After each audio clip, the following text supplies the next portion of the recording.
सदा सस्वरूपं चिदानन्दकन्दं जगत्सम्भवस्थानसंहारहेतुं स्वभक्तेच्छया मानुषं दर्शयन्तं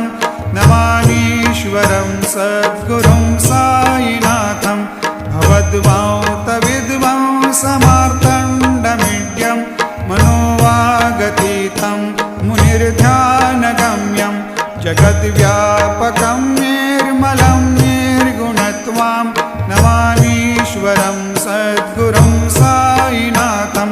भवाम्भोधिमग्नार्दितानां जनानां स्वपादाश्रितानां स्वभक्तानां